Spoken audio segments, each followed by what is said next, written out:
Más del 80% de las personas que ven nuestros videos no están suscritas.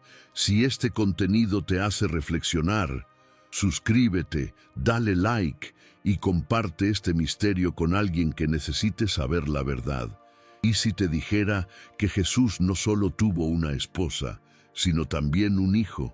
¿Y si todo fue cuidadosamente silenciado por siglos para proteger un linaje sagrado que aún existe? En este video revelaremos una historia que fue prohibida, escondida y borrada de los evangelios oficiales. La historia secreta de María Magdalena y el hijo olvidado de Jesús. Durante siglos, cuando alguien mencionaba el nombre de María Magdalena, la mayoría de los creyentes pensaban en una mujer pecadora, una prostituta que fue perdonada por Jesús. Esta imagen no solo fue popularizada por sermones y películas, sino impuesta desde lo más alto de la jerarquía eclesiástica. Pero, ¿y si te dijera que todo eso fue una gran mentira para ocultar su verdadero papel en la historia? La figura de Magdalena ha sido manipulada, recortada, tergiversada. En los evangelios oficiales, los que llegaron al Nuevo Testamento, ella aparece en momentos clave, es testigo de la crucifixión, está presente en el sepulcro vacío y es la primera en ver a Jesús resucitado. La primera, antes que Pedro, antes que Juan, antes que cualquier otro discípulo. ¿No te parece extraño que alguien con un rol tan crucial haya sido reducida a una simple pecadora arrepentida? La realidad es que no hay ninguna prueba bíblica de que María Magdalena fuera prostituta. Esa etiqueta fue colocada en el siglo XI por el Papa Gregorio I. En una homilía, mezcló a tres mujeres distintas de los evangelios, entre ellas la mujer adúltera y la que ungió los pies de Jesús, y decidió que todas eran la misma persona, María Magdalena. A partir de ahí, comenzó una campaña sutil pero constante para rebajar su figura. Fue una estrategia. Si Magdalena era una pecadora perdonada, no podía ser una líder, ni una esposa, ni una portadora de secretos. Pero los textos apócrifos, especialmente los evangelios gnósticos, descubiertos en Nag Hammadi en 1945, cuentan otra historia. En esos escritos ocultos por siglos, María no es una mujer caída, es una iniciada, una sabia, la discípula preferida de Jesús. En algunos textos es llamada la que conocía lo innombrable. En otros, Pedro se queja abiertamente de su cercanía con el Maestro y dice, ¿acaso habló con una mujer en secreto y no con nosotros? Esto revela un conflicto interno en los primeros grupos cristianos.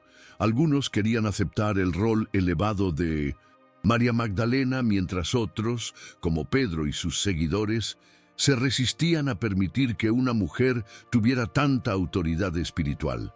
Fue así como, lentamente, se impuso una versión más aceptable para la cultura patriarcal de la época. Magdalena fue convertida en un símbolo de arrepentimiento, cuando tal vez, en realidad, era el símbolo de un amor sagrado y oculto. Si todo esto fuera cierto, ¿qué más nos habrán ocultado sobre ella? ¿Qué verdades incómodas yacen enterradas bajo siglos de doctrina oficial? Este es solo el comienzo, porque si María Magdalena fue mucho más que una seguidora, también pudo haber sido algo aún más polémico, la madre del Hijo de Jesús. Y eso lo cambia todo. En 1896, en una antigua biblioteca de papiros en Egipto, fue descubierto un texto que cambiaría para siempre la visión que muchos tenían de María Magdalena. No fue encontrado en el Vaticano, ni en una iglesia, ni siquiera entre las escrituras oficiales del cristianismo. Estaba enterrado, olvidado, como si alguien hubiera querido que jamás saliera a la luz. A este manuscrito se le llamó simplemente el Evangelio de María. Este evangelio no forma parte del Nuevo Testamento. ¿Por qué? Porque presenta una versión completamente distinta de los hechos.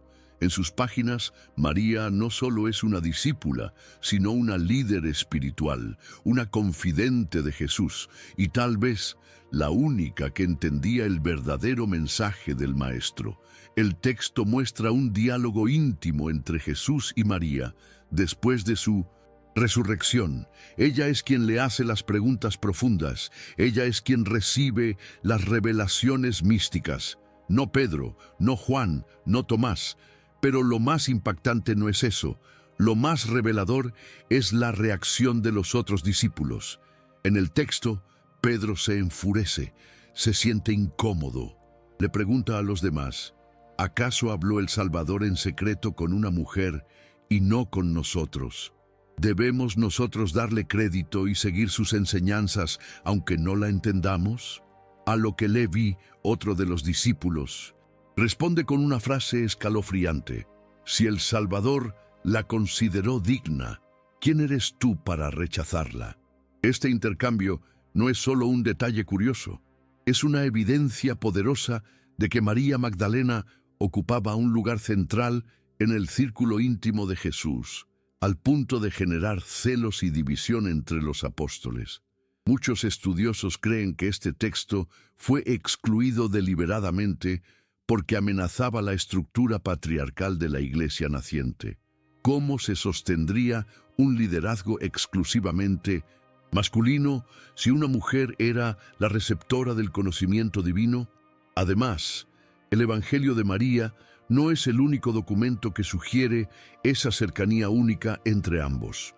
En el Evangelio de Felipe, otro texto gnóstico, se afirma que Jesús amaba más a María que a todos los discípulos y que la besaba a menudo. Aunque los fragmentos están incompletos, la implicación es clara. No estamos hablando de una simple amistad espiritual. Lo que asusta no es que Jesús amara a María. Lo que asusta es lo que ese amor representaba, una transmisión de sabiduría, de poder, de unión sagrada. Y si ella fue la elegida para recibir ese conocimiento, ¿qué más le confió en secreto? ¿Le reveló Jesús un plan, una misión o acaso un hijo? El Evangelio de María fue silenciado durante siglos porque tenía el poder de cambiarlo todo. No era solo un texto alternativo, era una amenaza directa a la narrativa oficial. Y como veremos en el próximo capítulo, los indicios de una unión más profunda entre Jesús y Magdalena no se detienen ahí. La imagen que muchos tienen de Jesús es la de un hombre solitario, célibe, totalmente entregado a su misión espiritual. Pero, ¿esa imagen es bíblica o fue construida siglos después? Para responder esta pregunta, debemos retroceder en el tiempo, no solo al siglo I, sino a la propia cultura en la que Jesús vivió, el judaísmo. En el judaísmo del siglo I, era impensable que un rabino no estuviera casado. El matrimonio era visto como un deber sagrado, un acto de obediencia a Dios. La tradición decía que quien no tiene esposa vive sin alegría, sin bendición y sin bien. ¿Cómo es posible entonces que un hombre tan profundamente respetado como Jesús, llamado rabino por sus seguidores, hubiera quebrado esta costumbre tan fundamental? La respuesta puede ser perturbadora. Tal vez no la quebró.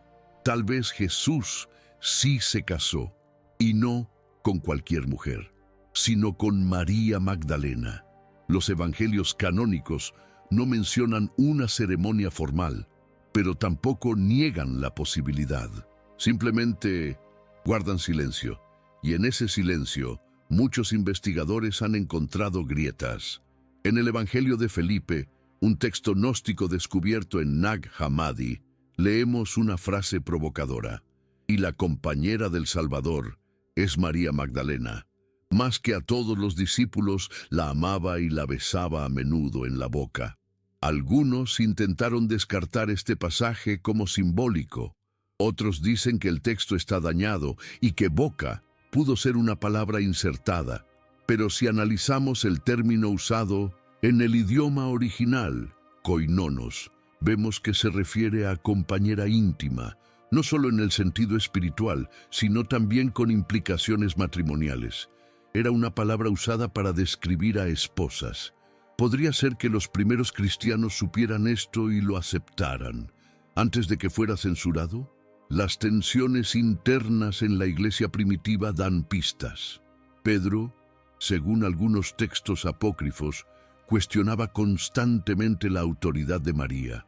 Si solo fuera una seguidora más, ¿por qué tanto alboroto? ¿Por qué el esfuerzo tan grande por desacreditarla?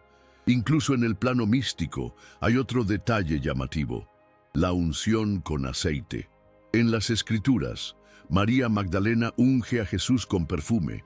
Este acto, en el contexto hebreo, tenía múltiples significados. Era un gesto de consagración, pero también de esponsales, un símbolo de compromiso y de unión. No era un acto cualquiera, era una señal. La pregunta que pocos se atreven a hacer en voz alta es esta: ¿por qué no podría Jesús haber amado como hombre y como Dios? ¿Por qué el amor terrenal tendría que contradecir su divinidad? ¿No es el amor la mayor expresión de Dios mismo? Si Jesús amó a María como compañera, entonces ella no fue solo una discípula, fue su esposa. Y si fue su esposa, lo que viene a continuación no es solo posible, es inevitable. Uno de los milagros más conocidos de Jesús es el que ocurre en las bodas de Caná, donde transforma agua en vino. Este episodio aparece únicamente en el Evangelio de Juan, pero ha sido representado innumerables veces en la historia del arte y la liturgia cristiana. Sin embargo, pocos se detienen a hacer una pregunta fundamental: ¿de quién era esa boda? ¿Por qué Jesús, su madre y sus discípulos estaban allí, y con un rol tan central? Según el relato bíblico, María, la madre de Jesús, está profundamente involucrada en los preparativos. Ella es quien se da cuenta de que el vino se ha acabado, un hecho humillante en una celebración judía, y quien presiona a Jesús para que actúe. Su frase resuena con fuerza: no tienen vino. Jesús, en un tono que muchos consideran enigmático, responde: mujer, ¿qué tiene que ver esto conmigo? Aún no ha llegado mi hora. Pero, ¿y si precisamente esa era su hora? ¿Y si Jesús estaba en esa boda no como invitado, sino como el novio? Examinemos el contexto. En las bodas judías del siglo I, el vino era responsabilidad del esposo. La falta de vino habría sido un bochorno directo para él. Entonces, ¿por qué María se siente responsable? ¿Por qué interviene con tanta urgencia? Y lo más extraño, ¿por qué Jesús realiza su primer milagro allí, en un evento social privado, en lugar de hacerlo en una sinagoga o frente a una multitud? Algunos estudiosos, especialmente dentro de corrientes gnósticas y esotéricas, proponen una teoría impactante. Las bodas de Caná eran la celebración del matrimonio entre Jesús y María Magdalena.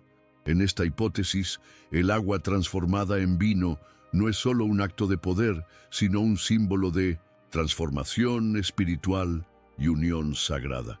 El agua representa la vida terrenal, el vino representa la plenitud divina del amor. Además, el Evangelio no menciona el nombre de los novios. ¿No es extraño? En una cultura donde los nombres eran esenciales para la transmisión oral, ese detalle ausente levanta sospechas. Pero si el novio era Jesús, entonces el silencio tiene un propósito: proteger el misterio. Otros textos apócrifos y leyendas posteriores refuerzan esta posibilidad.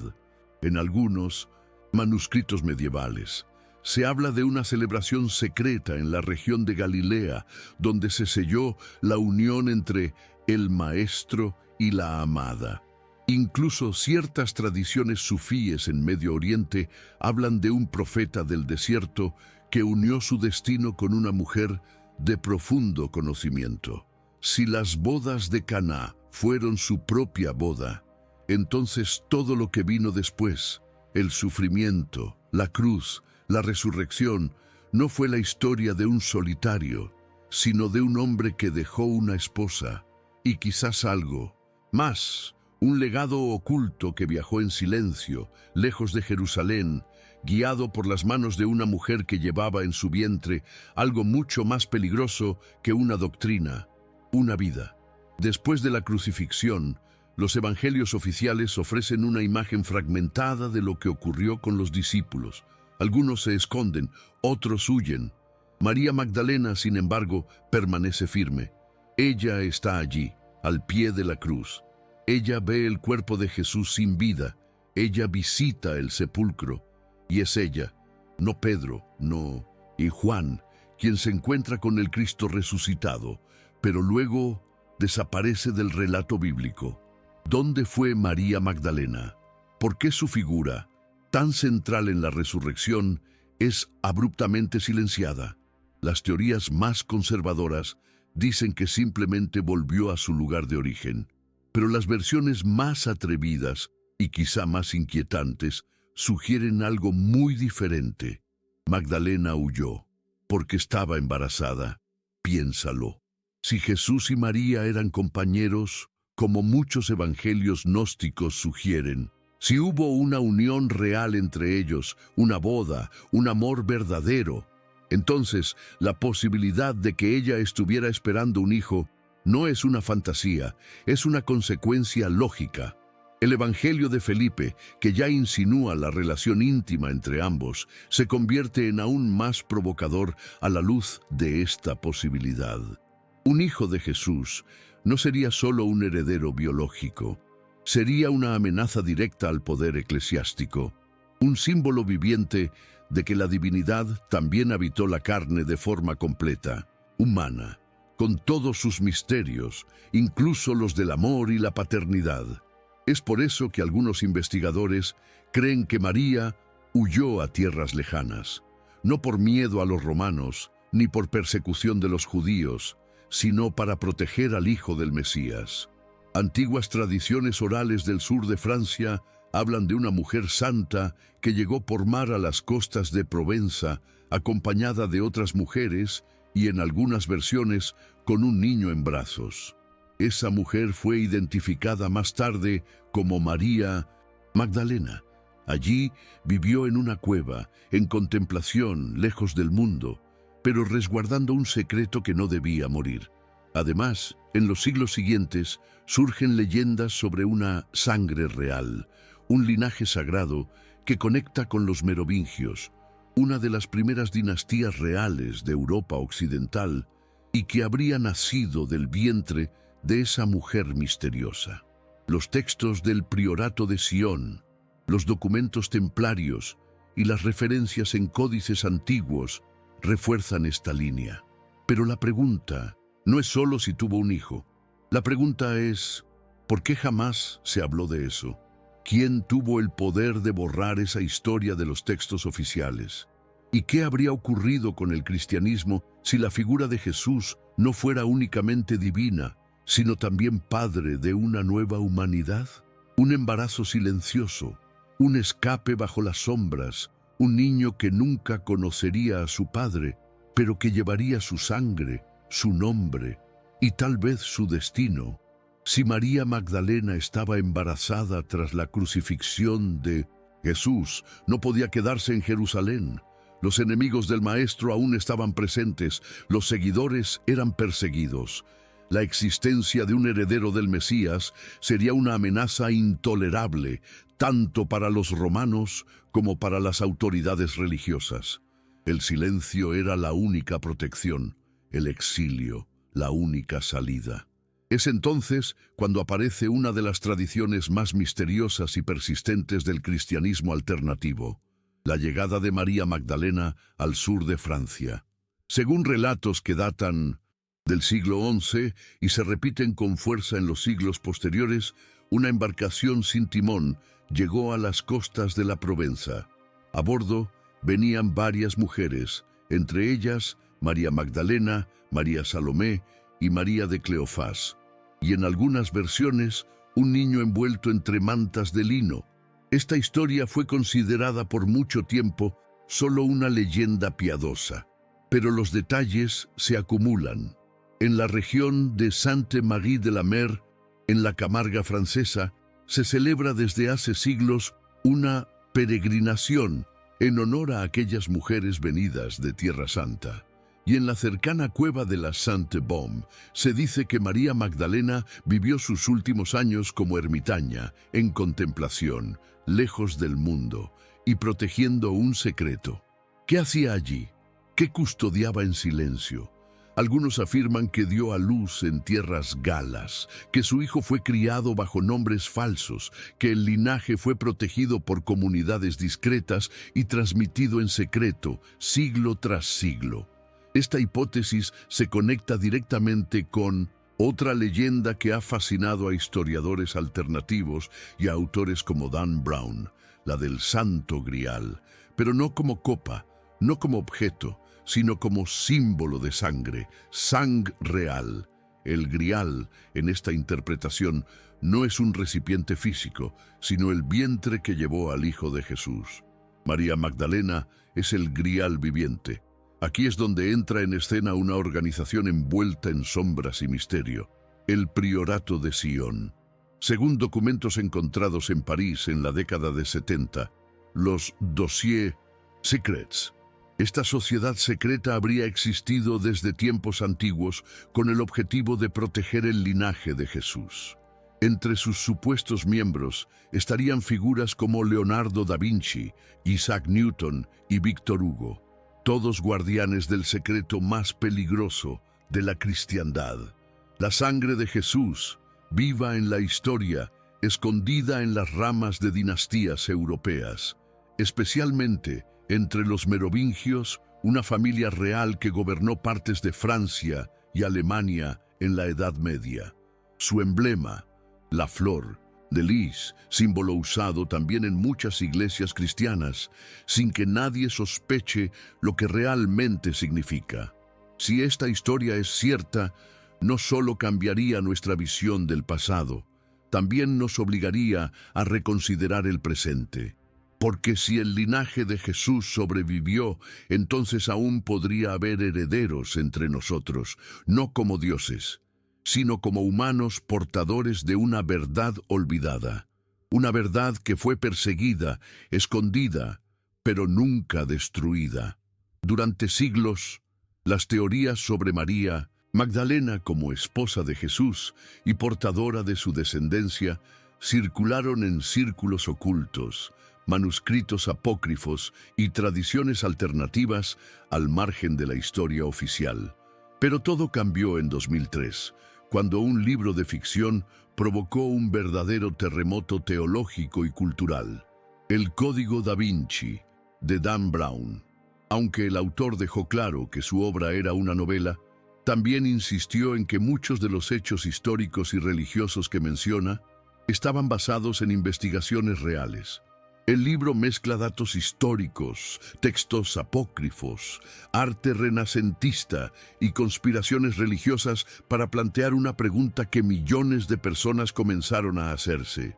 ¿Y si Jesús realmente tuvo un hijo con María Magdalena? Y la Iglesia lo ha escondido durante siglos.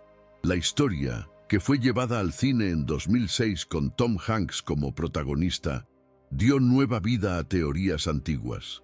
Que el Santo Grial no era una copa, sino el vientre de María Magdalena, símbolo del linaje sagrado. Que el Priorato de Sion existe para proteger a los descendientes vivos de Jesús. Que algunas obras de arte, como la Última Cena de Leonardo da Vinci, ocultan claves visuales que revelan la verdad. En la famosa pintura de Da Vinci, por ejemplo, muchos han notado que la figura sentada a la derecha de Jesús, tradicionalmente identificada como Juan, tiene rasgos femeninos. ¿Y si en realidad no era Juan, sino María Magdalena? ¿Y si Da Vinci, como supuesto miembro del priorato, sembró pistas en su arte para quienes supieran mirar? La Iglesia reaccionó con dureza, acusó al libro y a la película de blasfemos, herejes, falsificadores. Pero el daño ya estaba hecho. Millones de personas comenzaron a cuestionarse todo lo que sabían sobre Jesús, María y la historia del cristianismo. Lo más impactante fue que muchas de las afirmaciones de El Código da Vinci no surgieron del vacío. Estaban basadas en décadas de estudios alternativos, especialmente los realizados por autores como Michael Weigand, Richard Leigh y Henry Lincoln, quienes en su obra El Enigma Sagrado, 1982, ya hablaban de Magdalena, del linaje merovingio y del priorato de Sion. Incluso el Vaticano, en medio de la polémica, admitió indirectamente el peligro al decir que los cristianos deberían reafirmar su fe frente a teorías sin fundamento. Pero si realmente no hay nada que temer, ¿por qué preocuparse tanto? ¿Por qué una novela generó tanta furia? Quizás porque detrás de la ficción hay fragmentos de una verdad enterrada. La cultura popular abrió una brecha. Lo que antes era considerado una locura de conspiradores pasó a ser tema de debate público, académico y espiritual. Y aunque muchos se quedaron en el entretenimiento, otros decidieron ir más allá, buscar, investigar, preguntar.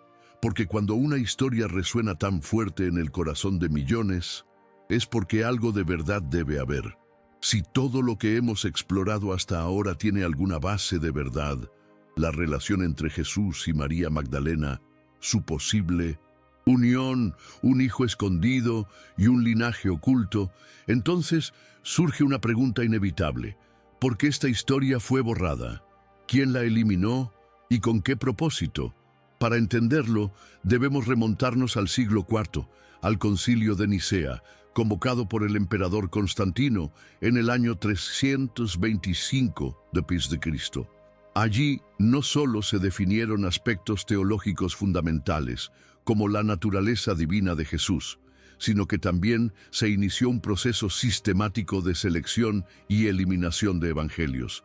Solo 4 fueron aceptados: Mateo, Marcos, Lucas y Juan. El resto, más de 50 textos conocidos como evangelios apócrifos o gnósticos, fueron descartados, perseguidos y condenados como heréticos. Muchos de esos textos tenían un patrón común. Presentaban a María Magdalena como figura central.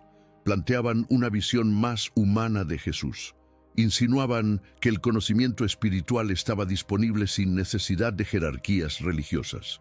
Para una iglesia que buscaba consolidar su poder político y doctrinal, esto era inaceptable. Una mujer como líder, un Jesús con familia, un linaje fuera del control eclesiástico, todo eso era un peligro directo al nuevo orden religioso. Así comenzó la gran censura. Los textos fueron quemados, los líderes gnósticos fueron perseguidos, y María Magdalena fue reducida a una pecadora arrepentida, una imagen que anulaba su autoridad espiritual. Su identidad fue fusionada con la mujer adúltera, y así, poco a poco, su rol fue desapareciendo de la historia oficial. Durante siglos, el mensaje fue claro: Jesús no tuvo esposa, no tuvo hijos, y cualquier versión distinta era herejía.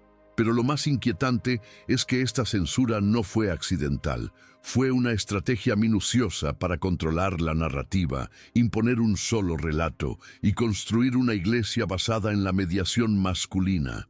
Aceptar que Jesús tuvo una esposa sería aceptar que la espiritualidad puede coexistir con el amor humano. Aceptar que tuvo un hijo significaría que la divinidad puede continuar fuera de la institución, y eso era intolerable. Incluso en la Edad Media, cuando ciertos grupos secretos comenzaron a difundir la idea del linaje sagrado, como los cátaros, los templarios y más tarde los rosacruces, fueron brutalmente perseguidos. ¿Casualidad? ¿O la continuación de un encubrimiento milenario? Hoy, gracias a descubrimientos arqueológicos como los textos de Nag Hammadi y a investigaciones modernas, estas verdades comienzan a salir a la luz. Pero el silencio impuesto durante siglos aún pesa en la memoria colectiva. La historia fue manipulada, adaptada, simplificada, no para proteger la fe, sino para proteger el poder, porque la mayor amenaza para cualquier imperio no es un enemigo externo, sino una verdad que arde desde dentro. Hasta ahora, Todo lo que hemos revelado ha sido considerado por muchos como teoría, especulación, incluso herejía. Pero hagamos un ejercicio mental, espiritual, humano. ¿Y si todo esto fuera cierto? ¿Y si María Magdalena realmente fue la esposa de Jesús? ¿Y si llevó en su vientre al Hijo del Mesías? ¿Y si el linaje de Cristo no terminó en la cruz, sino que sigue vivo, escondido entre nosotros? La sola posibilidad de esta verdad desmontaría siglos de narrativa religiosa. No porque niegue a Jesús, sino porque lo acerca más al corazón humano. Un Mesías que ama, que se entrega, que tiene una compañera de vida, que experimenta la paternidad, que deja un legado no solo espiritual, sino también de sangre. ¿No es eso una revelación aún más poderosa? Muchos podrían pensar que aceptar esta historia desacredita la fe, pero es todo lo contrario. Aceptar que Jesús fue humano en todos los sentidos, que amó como nosotros, que caminó al lado de una mujer, que construyó un vínculo más allá de la predicación, no resta su divinidad, la completa. Nos muestra un Dios que no solo bajó al mundo, sino que se integró en él, que vivió la plenitud del amor y del dolor. Y si María Magdalena fue su compañera, entonces ella también fue portadora de lo divino. Su figura deja de ser secundaria para convertirse en esencial. Ya no es solo la primera testigo de la resurrección, sino la custodia del linaje, del conocimiento oculto, del amor sagrado, una mujer que por siglos fue silenciada, convertida en símbolo de pecado, cuando tal vez era símbolo de redención. Además, si hubo un hijo o una hija, si ese linaje se protegió durante generaciones, como sugieren las leyendas templarias y los documentos del priorato de Sion, entonces ese Jesús vivo no es solo un símbolo, es literal. Vive en carne, en ADN, en historia enterrada. ¿Y qué implicaría todo esto para la Iglesia? Tal vez un llamado a la humildad, a reconocer que el mensaje de Jesús no fue controlar, dogmatizar ni ocultar, sino liberar la verdad. Tal vez llegó la hora de mirar con nuevos ojos los textos olvidados, los nombres tachados, las figuras femeninas eliminadas por siglos de miedo eclesiástico. La fe verdadera no teme a la verdad. La fe verdadera no necesita mentiras para sostenerse. Y si Jesús amó a una mujer, si dejó un hijo, si su linaje sigue entre nosotros, entonces el reino de Dios no está en las nubes, sino aquí, en la sangre, en la historia, en los ojos de quien aún guarda el secreto. La pregunta final no es si esto es cierto.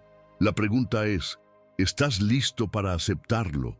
Si lo fuera, María Magdalena fue silenciada, transformada, difamada y finalmente olvidada por la historia oficial. Pero a pesar de todos los intentos de borrarla, su presencia resurge con más fuerza que nunca, en cada manuscrito rescatado, en cada símbolo oculto en el arte, en cada mujer que se pregunta por qué la espiritualidad fue monopolizada por hombres durante siglos, y sobre todo, en cada uno que empieza a cuestionar lo que le enseñaron como verdad absoluta, porque María Magdalena no fue una pecadora cualquiera, no fue una nota al pie del Evangelio, fue testigo, discípula, maestra, compañera y posiblemente madre. Y eso la convierte no solo en un personaje bíblico olvidado, sino en una piedra angular de un cristianismo que pudo ser y no fue. Hoy su figura se ha transformado en símbolo de sabiduría femenina, espiritualidad silenciada y verdad escondida.